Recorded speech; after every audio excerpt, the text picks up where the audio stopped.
రాజనాల గారు పిసిసి అధ్యక్షుడు మహేష్ గౌడ్ సంవత్సరం కావస్తూ ఉంది.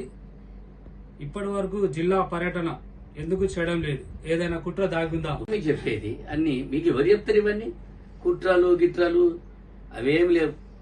ఏఐసిసి నుంచి పర్మిషన్ వచ్చినాక పిసిసి అధ్యక్షుల వారు బడుగు బలహీన వర్గాల నాయకుడు మహేష్ కుమార్ గౌడ్ గారు తప్పకుండా తెలంగాణలో ఉన్న అన్ని జిల్లా పర్యటనలు ప్రారంభిస్తారు.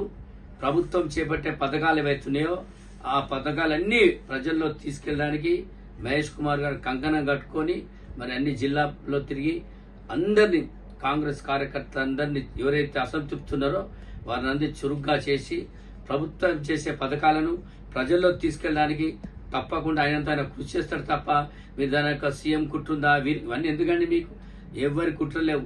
సీఎం రేవంత్ రెడ్డి గారు తప్పకుండా ఆ విషయంలో వారు శ్రద్ధ తీసుకోవాలని నేను కూడా వారిని కోరుతున్నా. నా యొక్క సీనియర్ నాయకుడిగా తప్పకుండా రేవంత్ రెడ్డి గారు శ్రద్ధ తీసుకొని ప్రత్యేకమైన బడ్జెట్ కేటాయించి ఇమ్మీడియట్లీ మహేష్ కుమార్ గౌడ్ గారికి తెలంగాణ పర్యటనకు బస్సు యాత్ర లెక్క తెలంగాణకు బస్సు పెట్టి మరి వారి యాత్రను ప్రారంభించి వారు ప్రజల్లోకి వెళ్లి ఏదైతే ప్రభుత్వ పథకాలనే అవన్నీ ప్రజలకు తెలిసే విధంగా ప్రచారం చేస్తూ ఎవరైతే కాంగ్రెస్ లో సీనియర్ నాయకులు ఉన్నారో ఎవరైతే మన్నన పడుకుంటూ మాకు సరైన స్థాయికి లేదు ఇప్పటి వరకు మాకు గుర్తింపు లేదని కాంగ్రెస్ పార్టీలు అంటారో వాళ్ళందరికీ కూడా ఒక గుర్తింపు ఇచ్చే పదవులు ఇచ్చుకుంటూ సీనియర్లను గౌరవించుకుంటూ మరి తప్పకుండా బడుగు బలహీనాలు ఎవరైతున్నారో 42% రిజర్వేషన్స్ ఏవైతున్నారో తప్పకుండా న్యాయం చేసే విధంగా మరి మహేష్ కుమార్ గౌడ్ గారు ప్రచారం చేస్తారు.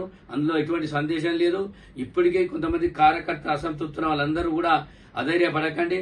తప్పకుండా ఇంకొక 5 సంవత్సరాలు మహేష్ కుమార్ గౌడ్ గారి సారథ్యంలో మరొక 5 ఏళ్లు కూడా మన కాంగ్రెస్ ప్రభుత్వం వస్తుందని, రేవంత్ రెడ్డి గారి యొక్క ముఖ్యమంత్రిగా మరొక 5 సంవత్సరాలు ముఖ్యమంత్రిగా ఉంటారని, తప్పకుండా ముఖ్యమంత్రి గారి విషయంలో చొరవ తీసుకొని మహేష్ కుమార్ గౌడ్ గారి యొక్క జిల్లాల పర్యటనలకు ముందు సాగే విధంగా వారికి తోడ్పడాలని మనస్ఫూర్తిగా కోరుకుంటున్నాను.